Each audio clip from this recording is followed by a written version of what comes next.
cries of our brothers and sisters who demand and deserve to be treated with equity brings us to this place.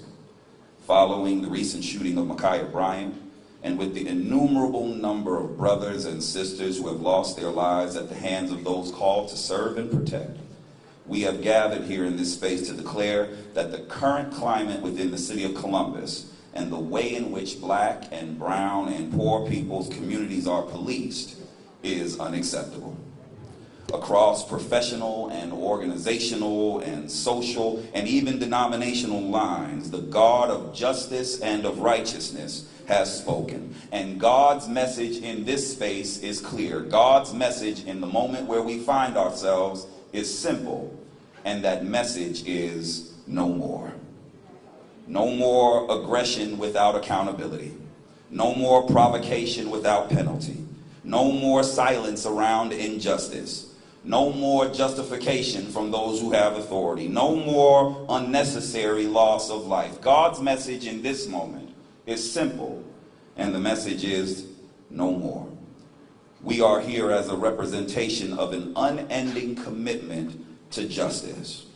And until justice is given to everyone, regardless of your zip code, until justice is given to everyone, until it flows through every community as a river, might we continue this work until victory is won. Join me in an attitude of prayer. God, our creator, conqueror, and comforter, we come to you in this moment knowing that you are not only a God of grace and mercy, but a God of justice and of righteousness. It is in that spirit that you have mobilized us to arrive here, and we invite that same spirit to this place, that we might declare your truth, do your will, and be about your work. We pray it now in your name. Amen. At this time, I'd like to welcome to the podium Attorney Sean Walton, and he will take us further.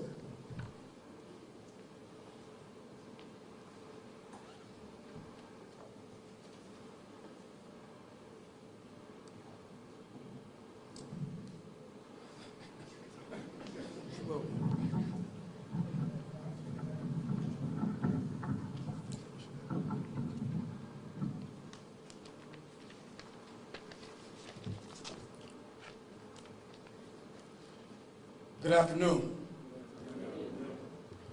I'm here today on behalf of the people of the city of Columbus. And when I say the people of the city of Columbus, I mean specifically the marginalized Black and brown communities that have been terrorized, brutalized, and traumatized by the Columbus Division of Police.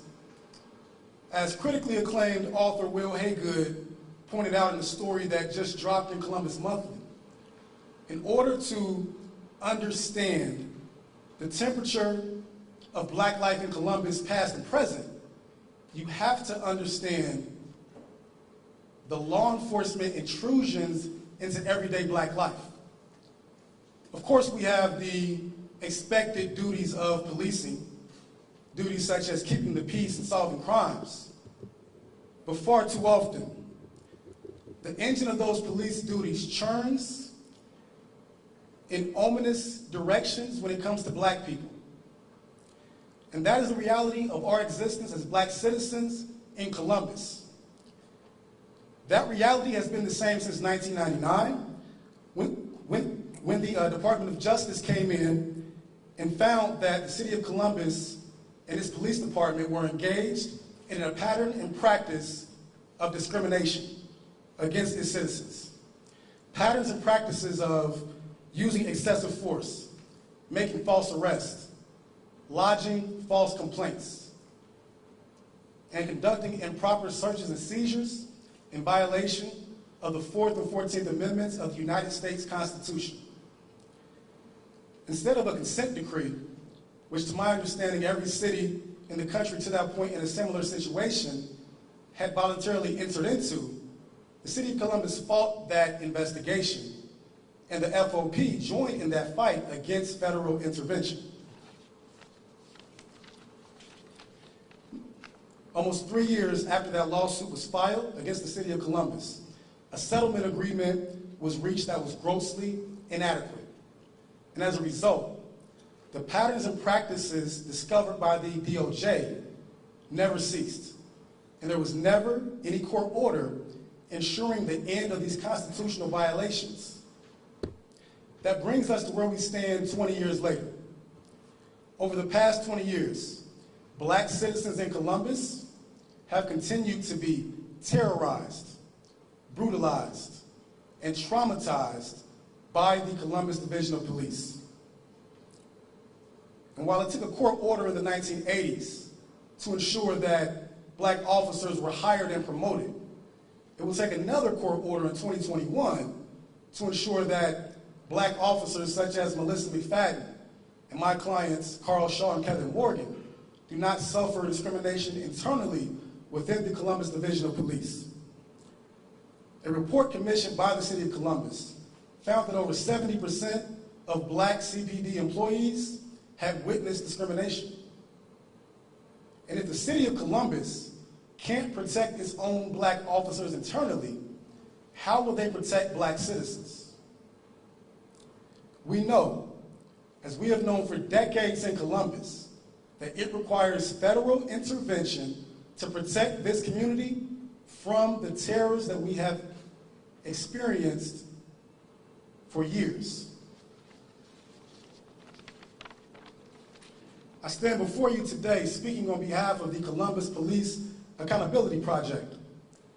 This project is a black-led coalition, a coalition that is growing stronger by the day.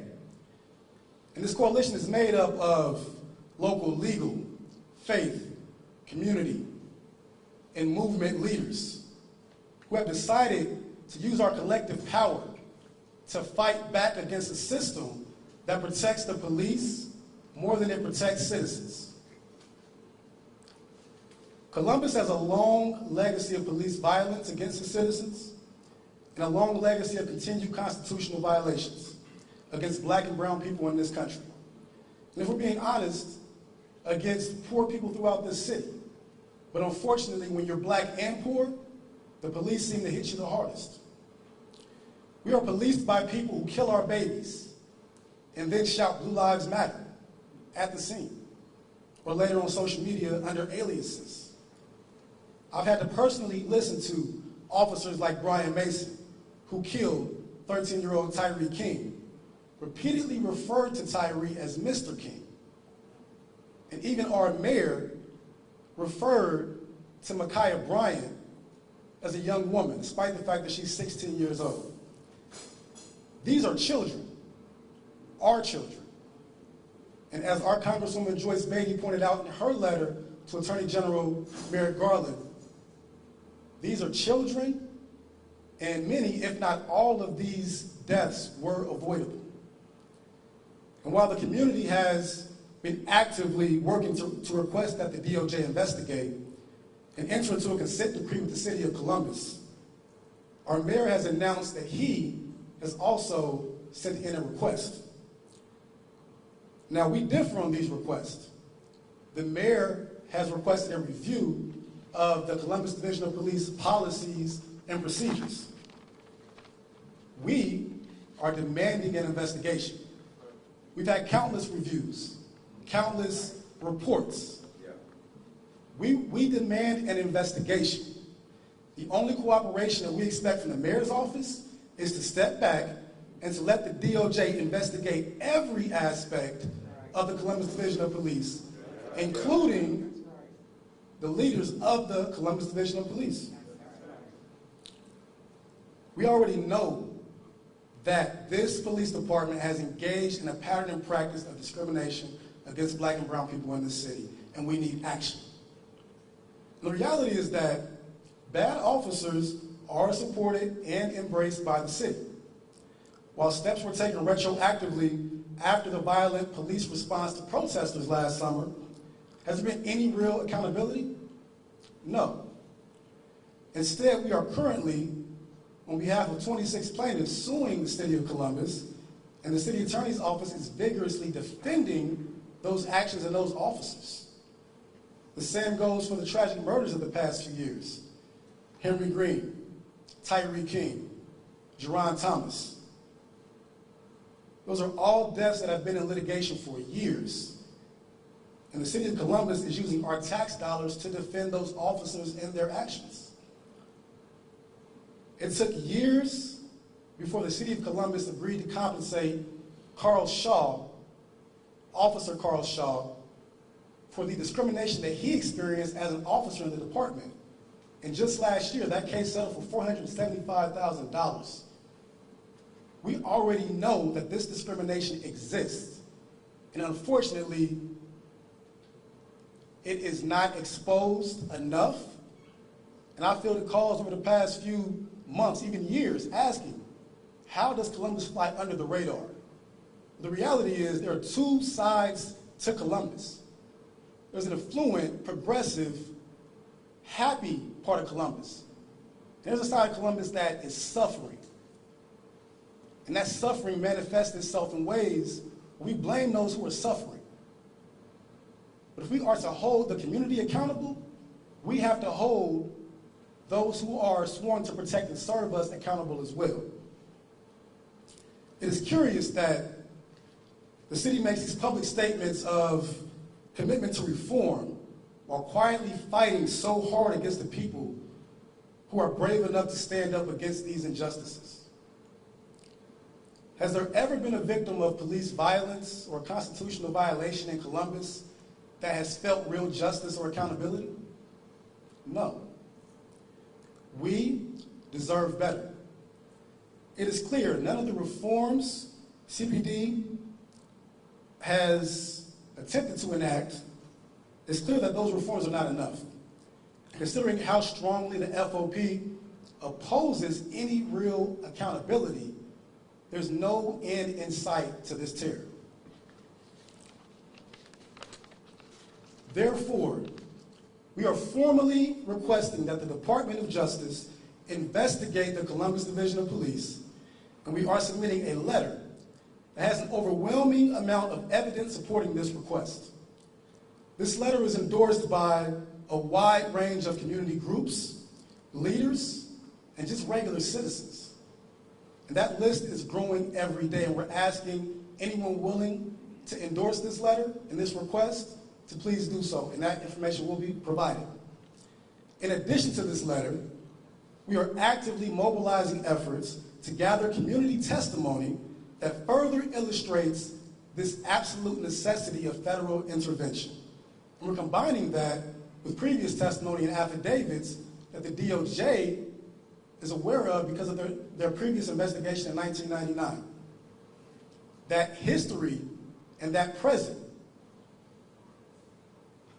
that tells the temperature of the black life in Columbus.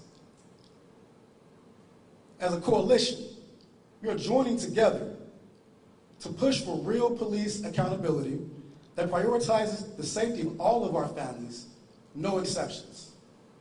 We must be allowed the opportunity as a city and as a community to heal from the years and years and years of trauma inflicted upon all of us by the Columbus Division of Police.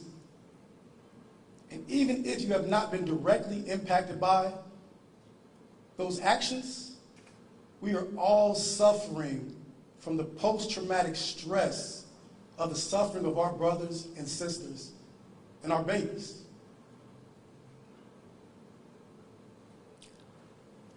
As this coalition has gained form and built momentum, we're realizing that there are few things more powerful than people united. And also, that the power of the people is so much stronger than the people in power. We are demanding justice for the people of Columbus once and for all. Thank you.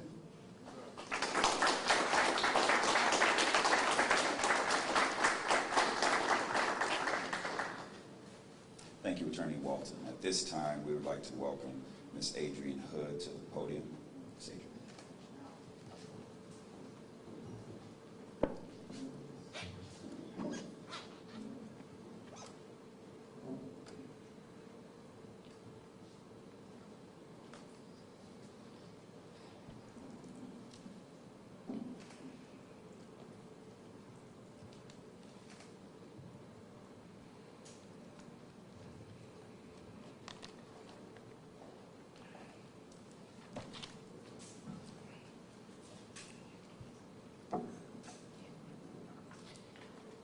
Good afternoon.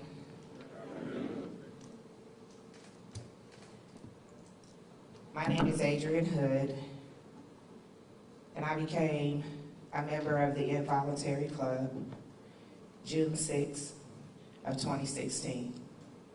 My son was and is Henry Green V. He was killed by 2 plainclothes police officers in the Linden community in an unmarked vehicle who many witnesses said did not immediately identify themselves. And that is very important for the community to know and understand.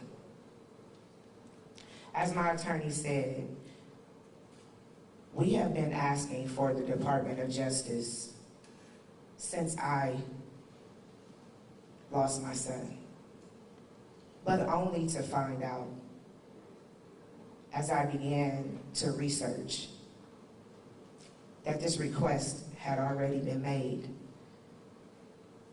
and that the Department of Justice did come in.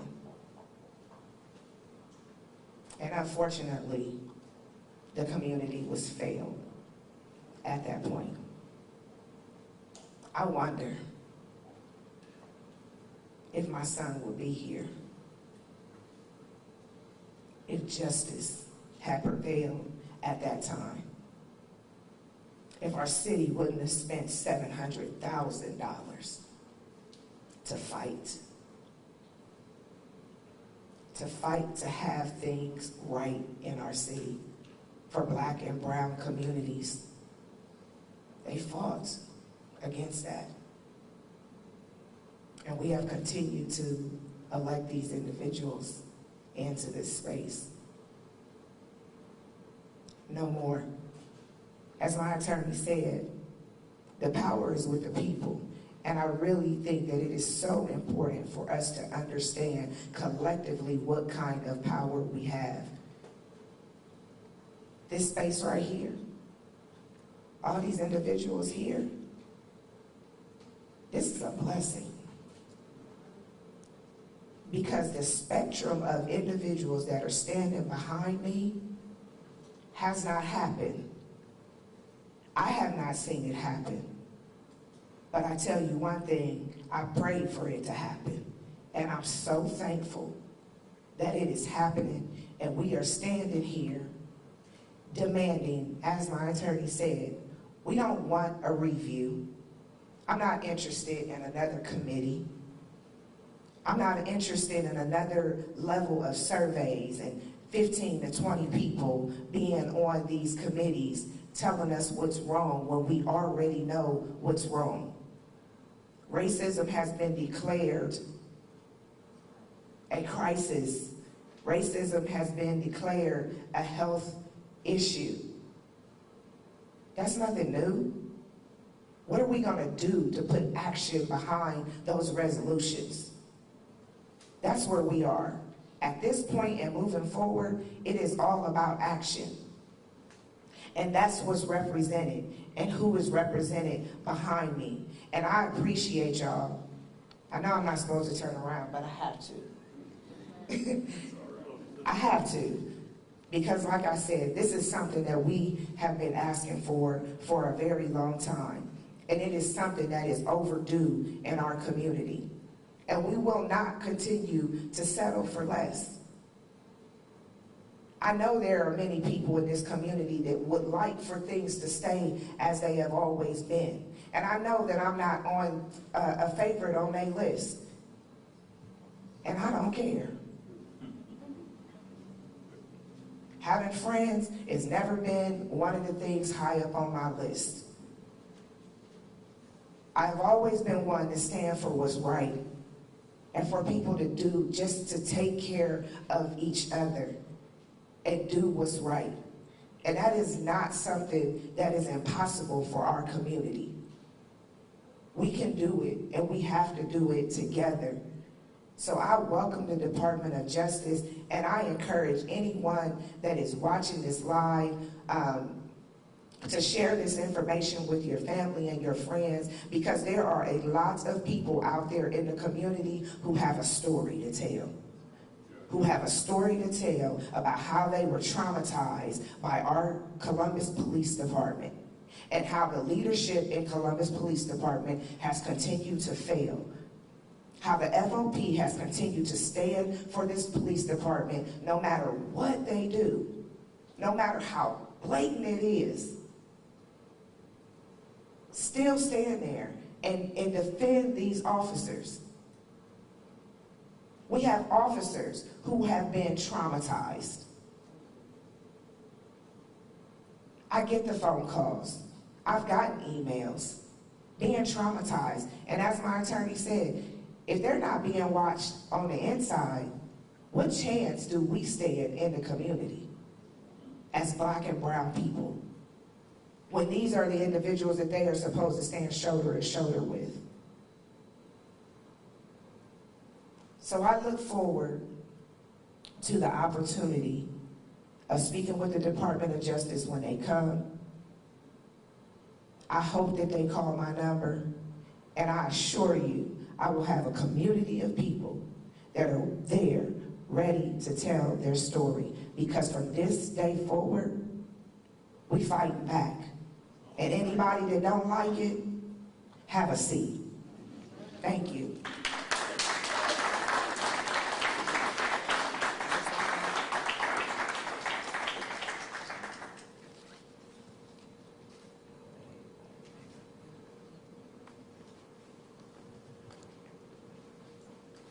Thank you, Ms. Hood, for your powerful words.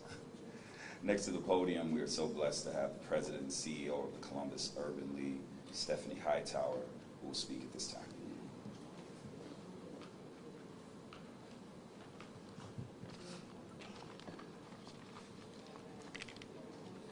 I think Attorney Sean Walton pretty much summed up a lot of the remarks that I had prepared today. And it is unfortunate that we are here today because Columbus now has an ongoing history of racially motivated police violence. I was sharing on an Equity Now Coalition call a while ago that the numbers now are staggering, numbers that I received from the mayor's office yesterday, that over the past 10 years, there have been 69 police shootings in this community, and 46 of those are African American. That is, 60% of those shootings are Black people. Public safety must be redefined, not only on a state level, county, city, neighborhood, but also on an individual level. And I too, the Columbus Urban League, we now believe that it is time for federal intervention. You know, I normally am pretty good about talking, and I am nervous today because of the emotional trauma that's been talked about in this community. Our children are now a part of a bloodline of trauma that we should all be ashamed of, because we have day in and day out have kids who are afraid to go outside. We have young Black girls who are being adulterated before their time and misrepresented, and that needs to stop. You had the NAACP and Byron Potts years ago who had called for the DOJ to come into the city, and no one would listen. And it wasn't until now that all of a sudden there is this intervention that is coming from our public servants, and that's not acceptable. So the National Urban League has developed, and I think this goes beyond just the federal intervention. The National Urban League has developed a comprehensive framework for criminal justice advocacy, and it's called the 21 Pillars of Redefining Public Safety and Restoring Community Trust. And part of that really entails collaborating with communities to build a restorative system. That's all of my brothers and sisters that are standing behind me.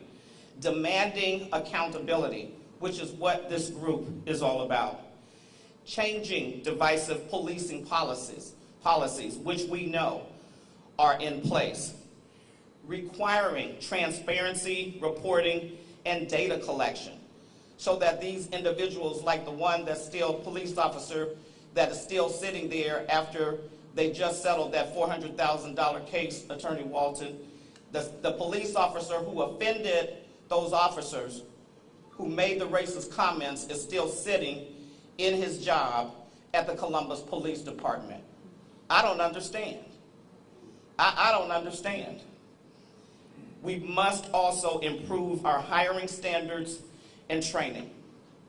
We cannot have individuals who are afraid of black and brown people sitting on the Columbus Police Force. We cannot have people who are afraid, police officers, afraid of black and brown people sitting on the police force. I want to personally say I'm standing here today because I have a 30-year-old black son. And he is all that I have. And I want him to stay in this community, and he's ready to leave because he is afraid of Columbus police.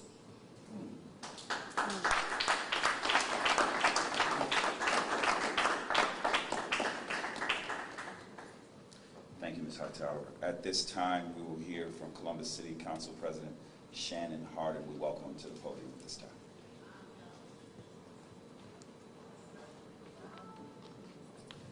Good afternoon. Good afternoon. I want to begin by saying thank you. Thank you to Reverend Holmes, to our leader in this fight, Sean Walton, Attorney Walton. We all owe a debt of respect and honor to that man. He's been speaking out, and he's been leading us for a long time. And now as a community, we're starting to listen. Thank you, Sean. To Ms. Hood, you're right. I haven't seen anything like this either before. We are coming together. We are standing together to say no more. To President Hightower, to Hannah, to Molly, to Jasmine, and all the other organizers and organizations that are pushing our city forward, I say thank you. I'm going to keep my remarks brief because today isn't about hearing from politicians. It's about hearing from community leaders and grassroots organizations. I would be remiss if I didn't recognize other political leaders that did show up today. Representative Geralds, Representative Crawley. I would have to acknowledge also my colleague, Councilmember Shayla Favor, who desperately wants to be here, Councilmember Liz Brown, and our Congresswoman Joyce Beatty. And while it's been making headlines this week, this isn't the first folks have thought about asking the Department of Justice to come to Columbus. While it may not have been making headlines for the Dispatch, we know that for years many in our community have been asking for this, demanding this. And truthfully, it's high time that city leaders listen, including myself.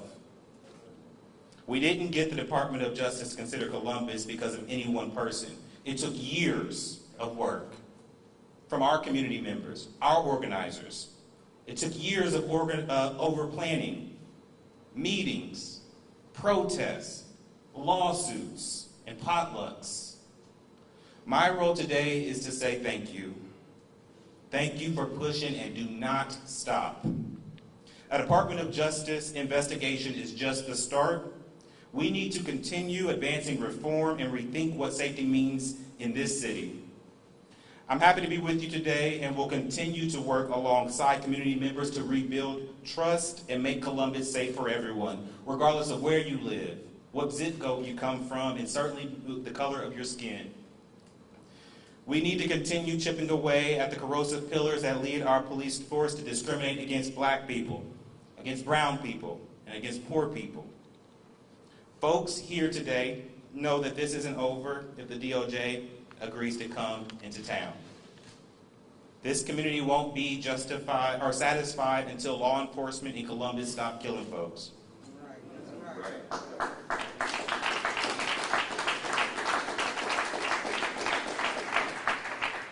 And that's our goal. As a whole city, we can rally behind. This is our moment, Columbus. This, right now, is our moment. We have a tremendous opportunity to reimagine a safe community where safety officials, neighborhood elders, faith leaders, activists, and politicians can stand side by side and say, this is our city. I feel safe here. I feel loved here. And I'm proud of Columbus. We have work to do.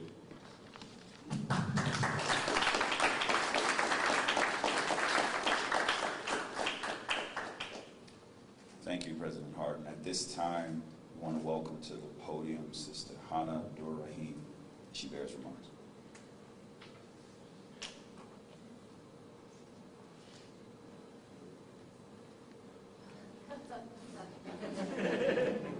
Thank you. Several feet. A little height challenge.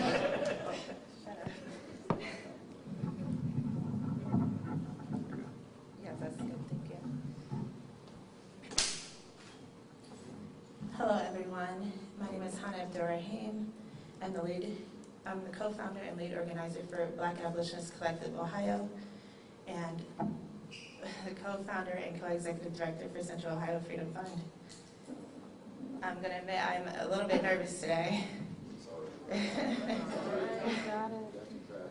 But I'll try to keep this as brief as possible. I stand here today to represent the community of Columbus, Ohio, and I stand with a bunch of amazing people behind me. And as everyone has stated before, we have fought for this for years. We have been asking the question, safe for who? Who is Columbus, Ohio safe for? Because as we know, the most recent police killing of Ma'Khia Bryant shows that even our children are not safe. And she's not the first child to die by the hands of Columbus police and law enforcement. Tyree King, 13. Joseph Haynes, 16. These are children being murdered by the police.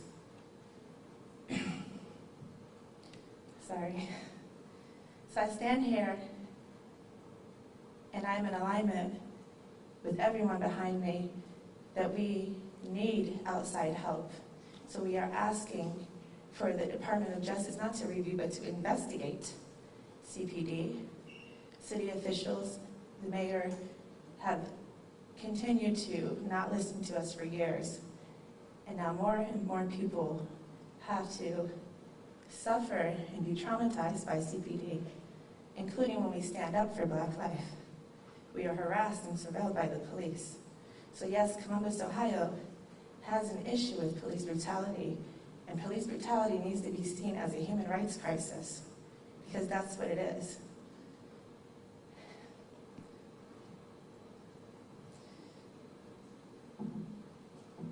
And we have a list of community demands that I will read off.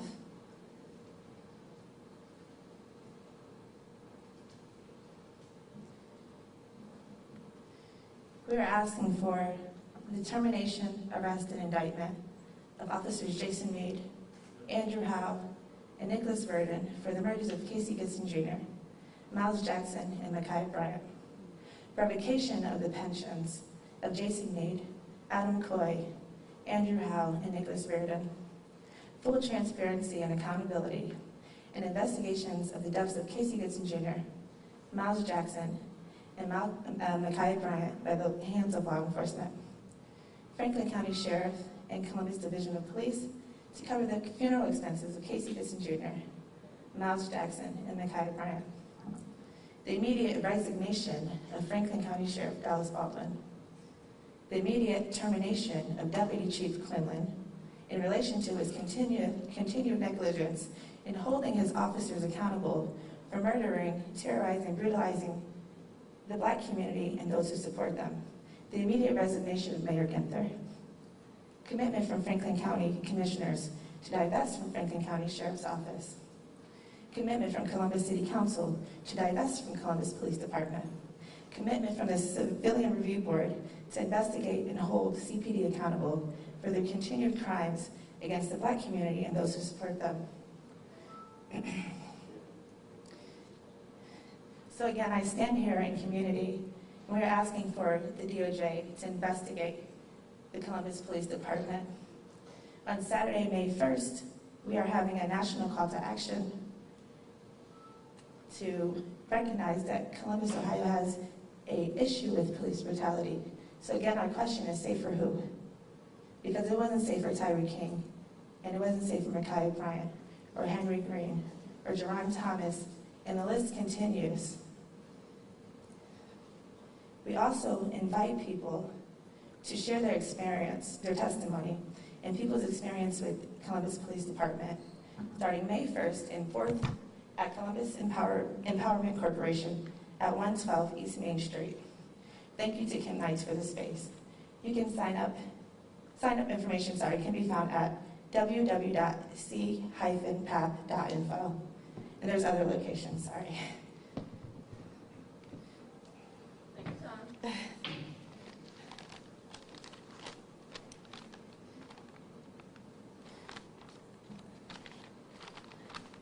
You can also sign up to give your testimony at St. Stephen's on 17th Ave in Linden Community on May 5th and May 12th, 6 p.m. to 8:30, and Central Community House, Saturday, May 8th, 1 to 4 p.m. So I invite everyone here to come out to our rally in support of these families and in support of the community of Columbus, Ohio. Because clearly we have seen that Columbus has had enough of the talk. Where's your action, Mayor Ginther? And I want everyone to know that as long as we continue to unite, the people united will never be divided. That's right. Black Lives Matter.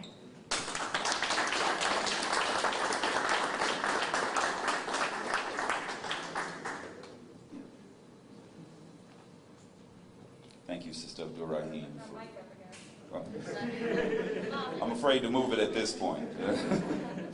No, thank you so much for that call to action. We want to thank you all so much for arriving here with us. It is our sincerest contention that this will yield fruit. This is not an empty endeavor, but that we are pursuant of justice. And until we get there, we're going to keep being about this work. As we get ready to close, I want to publicly thank everyone who participated in making this happen. I want to shout out, I know she doesn't like this, but I want to shout out Executive Director OC Molly Shack, who's off from the cover. Just want to thank you so much for your contributions and all of the behind the scenes stuff. And I'm glad you have your mask so we can't see you blush. There you go. Joy, we'll have a quick benediction, and after that, we invite Attorney Walton to the podium for any questions that you all may have. Please join me in a quick attitude of prayer. Eternal God, we thank you for your presence in this place. God, we know that your presence is here, for we know that where your spirit is, there is truth. God, we ask that you continue to fasten our feet to the work. God, continue to stay our hands to the work. God, keep us focused in our respective places and spaces as we attempt to execute your will on earth as it is in heaven. Pray it now in your name. Amen. Attorney Walton.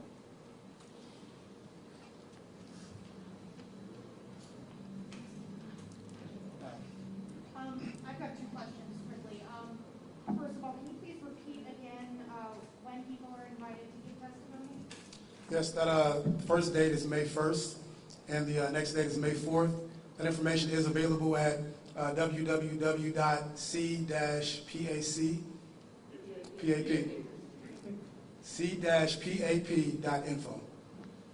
All right, and my other question, we just heard a member of the coalition call for Mayor Ginther's resignation. Is that the viewpoint of the entire group? So the beauty of a coalition is that we all have diverse viewpoints. We all have diverse perspectives on how to achieve what we believe is our ultimate goal of police accountability and safety for all. Hannah spoke for a broad segment of the community that believes that that's their position. I can't speak for everybody. We don't have a platform set with regard to that type of thing. But what we want is justice. And what I'll say is that if he cannot deliver that justice for this community, then I personally will make that call. Sean, what do you see as the difference between a Department of Justice review versus an investigation? So a review, as you saw with Mayor Ginther's letter, it outlined certain things that they invited the DOJ to come in and take a look at. There's a list of things that we all know. We've had these reports and these recommendations already. We already know that this injustice against our community is present. It's been present. And so we can just cut off anything before 1999 because that's been established. The DOJ investigated. They found a pattern in practice. They sued the city of Columbus. So in the last 20 years, what's happened? It's gotten worse. It's gotten worse. And so the difference is there's an urgency with the DOJ coming in. The DOJ has to come in because every day that we do not have federal oversight of this department is another day where our community is not safe. And that's the difference. What would federal oversight look like if that should come to pass? If the Department of Justice does oblige and does an investigation and their findings are similar to what they were previously, what actions will the Department of Justice likely take versus what can be done at the local level to implement their recommendations? So again, this is not an end-all be-all because it's going to take continued effort. It's going to take reinvestment by the city into this community to heal the decades of trauma. With regard to the DOJ, the hope is that there's a consent decree where there's a court order and court oversight that requires the city to implement certain changes and certain restructuring of the Columbus Division of Police. We have, again, outlined so many continued issues with this department. And there have been countless reports, the Matrix report, these different reports that have found hundreds of recommendations for things that need to happen, but they're not being implemented. And so a court order, it forces the city to implement these things with urgency. There's a timeline on that. Right now we have no timeline without that court order, as we saw in 1999 when there was no court order and things just continued on and on. And so I will also point out that Newark, New Jersey, they've been under a consent decree, and I saw a report that last year not a single officer fired a shot. That's our goal, is that our community is safe and that there's not an urgency to shoot when there's a black life, but you do everything you can to save all lives when you respond, not just a single life.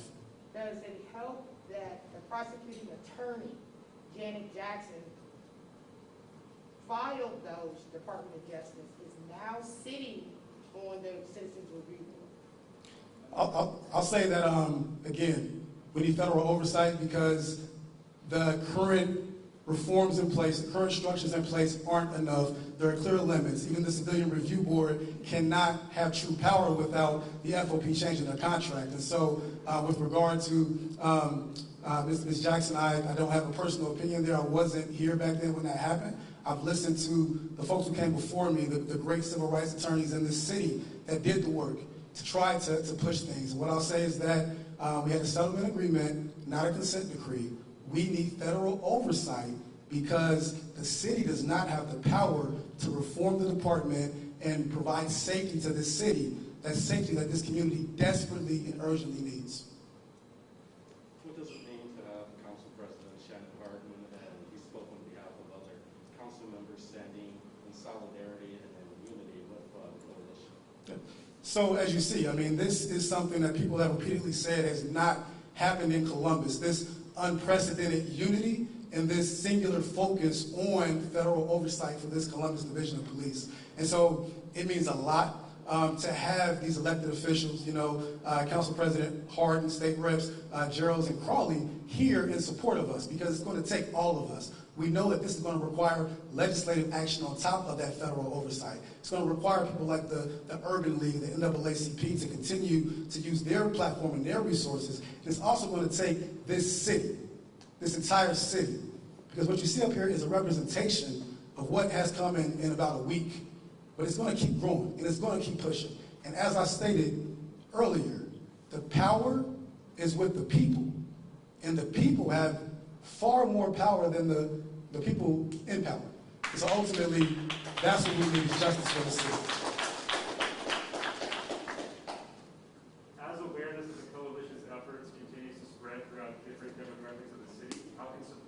another name to your letter? Yeah, so again, you can visit that website. I'm still learning it. So www.c-pap.info. And that's one option. Also, you can email, I believe, info at, what's the website? ohorganizing.org. Info at ohorganizing.org. Regardless of the outcome, if there is a consent decree, how do you build trust with the African American community and CPD?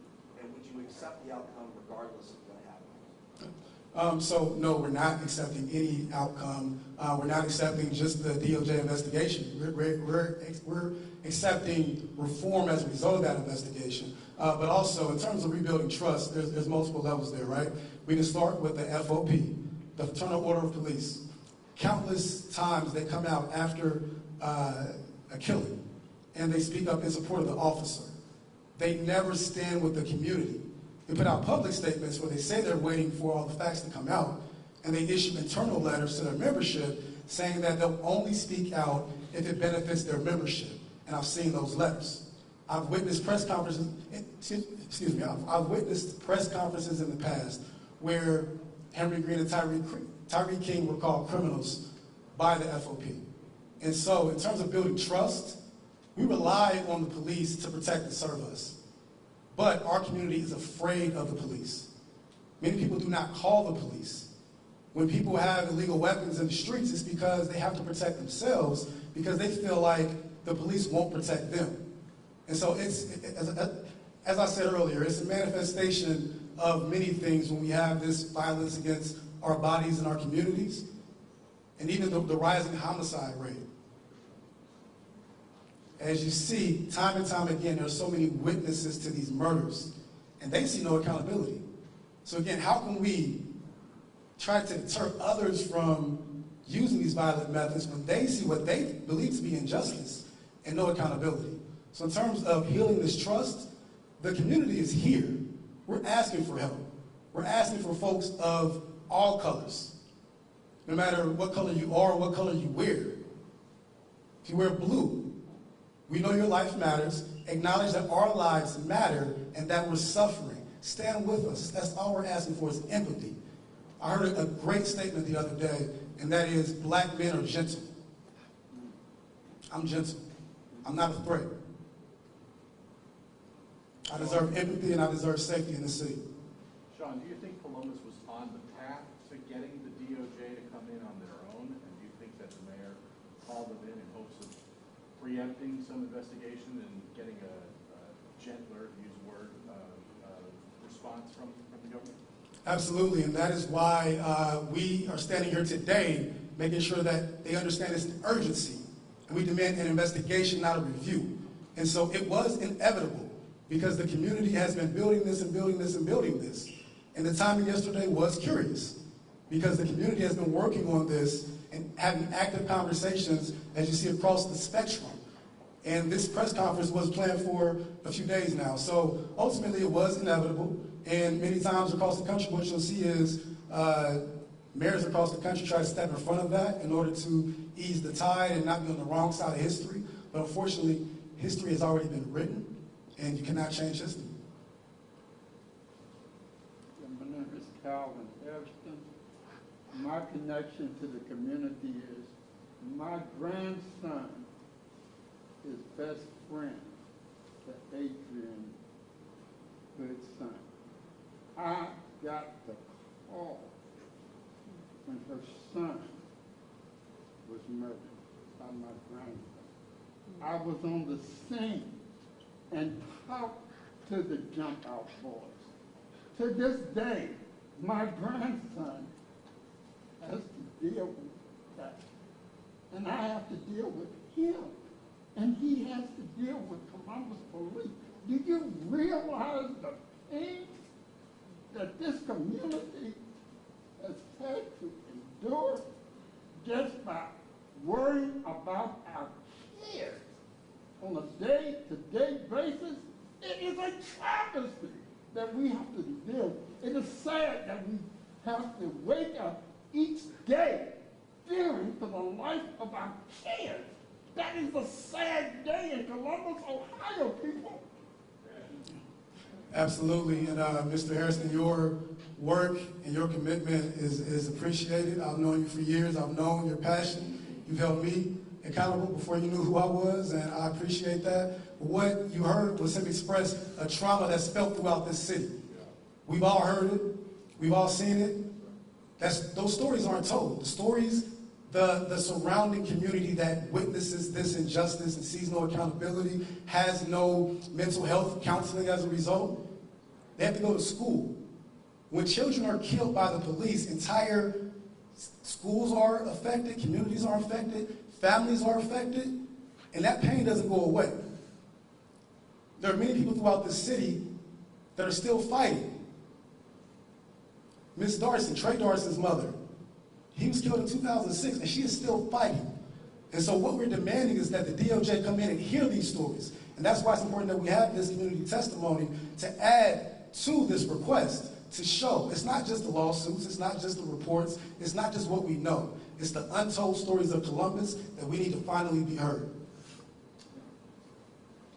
Does the coalition see the policing reform proposals as a package of reforms that are separate from the larger context that includes lack of funding for other social services, gentrification and displacement of populations, inadequate services that can prevent conflicts and lift lives? Or is this simply a milestone? Is this the immediate concern, and will the coalition be addressing those other issues as well? Well, again, the Department of Justice would hopefully force the Columbus Division of Police to enact those 21st century policing models that we have yet to do so, despite the fact that those were put out in the Obama administration. So we are behind the curve by so much that it's important that any investigation also looks at the budget and the allocation of resources and figures out how to provide more social services, more counseling responses, and the things that these families need to heal. For example, Root.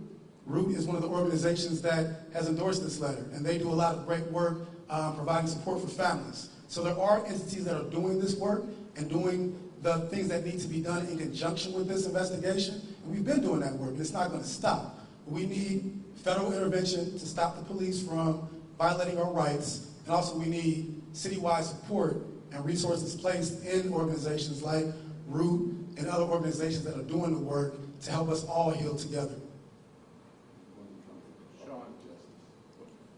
And also money from the DOJ as a result to hopefully restructure the department. Kind of off topic, but related. What's the latest on the Casey Goodson investigation? Are you expecting anything anytime soon? We are expecting an indictment. It has been over 5 months to this point. And even though this is not a direct Columbus Division of Police issue, it is related because Sheriff Dallas Baldwin is a product of the Columbus Division of Police. So it's a culture of policing in Columbus. And so as we have racism as a public health crisis, we have to acknowledge that that permeates the sheriff's office as well. And they're on notice as well as the Sheriff Baldwin. So the current status is that Jason Meade is still employed. Jason Meade is still receiving taxpayer dollars. Casey Goodson Jr. was shot from behind 6 times, entering his home, and there's no explanation from it. And so Sheriff Baldwin needs to explain why Jason Meade is still employed, first and foremost, and beyond that we are expecting an indictment because the evidence is overwhelming in that regard. But also, there's a lot of attention paid to Casey, and that is rightfully so. The same with Andre Hill. But it's important that we recognize that the DOJ is needed to come in because there are so many stories that were covered up. And you'll see that in our letter. The Critical Incident Response Team of CPD has never treated a police-involved shooting as a criminal investigation. They have a rule to never place an officer in the back of the cruiser. They have standing agreements with the FOP to only ask certain questions. It is a cover-up from the beginning. And so that's why we have never seen indictments. That's why it's new that officers are getting indicted. But the stories aren't new. They just have not been properly investigated. So a DOJ investigation goes back further than any lawsuit can go because of statutes of limitations. And it also works to heal the trauma that people like Mr. Harrison and others have experienced and never had that justice. But as far as the Meade case, I can't answer that. The DOJ has to answer that. We've done our investigation. We know it was murder. Seeing no more questions, feel free to reach out to us. This is not the last you will see of us. Again, this coalition is building and growing by the day, and we have every belief that it will move this city forward, heal this city, and we look forward to working together with the entire community, as well as with the Department of Justice, to get the safety that this city deserves. Thank you.